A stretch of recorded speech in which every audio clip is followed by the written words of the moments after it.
दोस्तों उम्मीद है आप सब लोग बढ़िया होंगे और स्टॉक मार्केट से अच्छा खासा पैसा कमा रहे होंगे, ऐसी मेरी उम्मीद है और मैं कामना भी करता हूँ। आप बेहिचक कमेंट कर सकते हैं, मुझे व्हाट्सएप कर सकते हैं और मुझे फ़ोन भी कर सकते हैं। मेरी वीडियो को शेयर ज़रूर कीजिए क्योंकि ये यस बैंक पे है। अब यस बैंक पे लोग पहली बात कि लोग फंसे हुए हैं, दूसरी बात ये कि लोग नई एंट्री भी लेना चाहते हैं। बहुत सारे ऐसे हैं कि चूँकि पेनी स्टॉक है तो सबके अपने अपने अलग अलग कारण होते हैं। बहरहाल मैंने एक वीडियो पहले भी बनाई थी जिसमें मैंने बताया था इस स्टॉक का क्या होने वाला है। अगर नहीं देखी हो तो आप देख लीजिए। और अगर जो भी नए व्यूअर हैं वो कहते हैं कि कमेंट्री लंबी हो जाती है, पहले ही बता दीजिए, तो भाई मैं इस वीडियो में केवल इतना बताना चाह रहा हूँ कि येस बैंक के साथ अगले 3 महीनों तक कुछ नहीं होने वाला। और दूसरा, अगर आप अगर इसमें नई पोजीशन बनाना चाहते हैं तो इसे छोड़ के कोई दूसरा अच्छा सा स्टॉक पकड़ लीजिए तो ज़्यादा अच्छा रहेगा।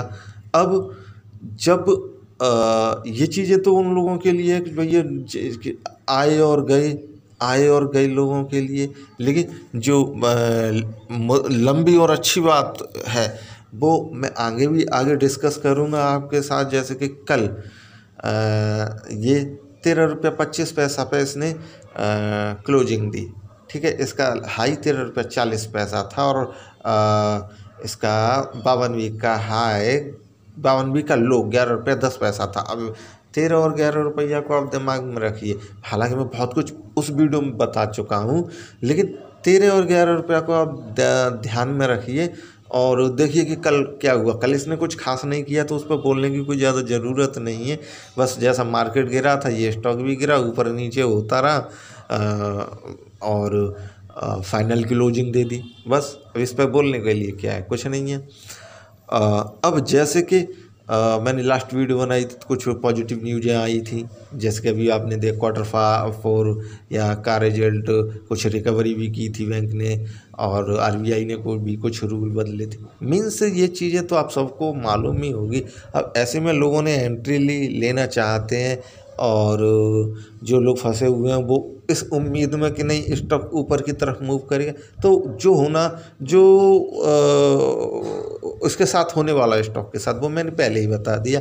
अब अगर थोड़ा सा आगे समझ के बात करें प्राइस के मूवमेंट को, क्योंकि किसी भी स्टॉक या के लिए उसका प्राइस का मूवमेंट ही सब कुछ होता है, ठीक है। अब इसे आप रजिस्टेंस बजिस्टेंस करके समझ सकते हैं, कैसे भी समझ सकते हैं, बस समझने की चीज़ें समझ लीजिए। तो इसने 3 बार देखिए, अभी ये 14 तारीख से लेके अब तक का चार्ट है, 3 बार इसने नीचे जाने की कोशिश की लेकिन नहीं गया, फिर ऊपर उठ गया। बहरहाल पिछली बार जैसे कि मैंने वीडियो में बताया था कि ये इसने एक सैंडल लाइक स्ट्रक्चर बनाया है, ऊपर उठा अब नीचे गिर रहा है और फिर नीचे गिरने के बाद ऊपर उठ रहा है। अब इस चीज़ को ज़रा समझिए। जब तक कि खबरें आई थी, यूट्यूब पे वीडियो बन रही थी, उससे पहले ही ये खबर बड़े निवेशकों के पास पहुंच चुकी थी, उन्होंने एक्शन ले लिया था और उसके बाद छोटे छोटे निवेशक आए और वो फंस रहे हैं। मतलब अगर ये स्टॉक पहुंच गया था 14 रुपया की कीमत तक, तो फिर 14 रुपया 13 पैसा पे, 13 रुपया 90 पैसा पे, 13 रुपया 88 पैसा पे, 13 इससे नीचे की कीमत लगभग 13 रुपया 20 पैसा तक लोग फंसे। तो मुनाफा कमाने वालों ने तो मुनाफा कमा लिया, लेकिन घरेलू या छोटे निवेशक तो आके फंस गए, ठीक है। अब वो ये सोच रहे हैं कि स्टॉक ऊपर जाएगा, लेकिन यहाँ पे जैसे कि हॉरिजॉन्टल अगर लाइन खींची भी जाए तो ऐसा कुछ नहीं लग रहा कि ये स्टॉक ऊपर की तरफ जाना चाह रहा है। अभी हालिया मार्केट में, हालिया दिनों में अब ये ऐसा लग रहा है कि अगर ये नीचे गिरता है तो ये 12 रुपया 83 पैसा का जो मैंने हॉरिजॉन्टल लाइन खींच के दिखाई है कि इस कीमत से ये अचानक ऊपर उठा था, क्या इसे तोड़ देगा? अगर तोड़ देगा तो नीचे जाएगा, क्योंकि स्टॉक क्या करेगा, स्टॉक को ना एक कीमत से दूसरी कीमत पे ही तो जाना होता है।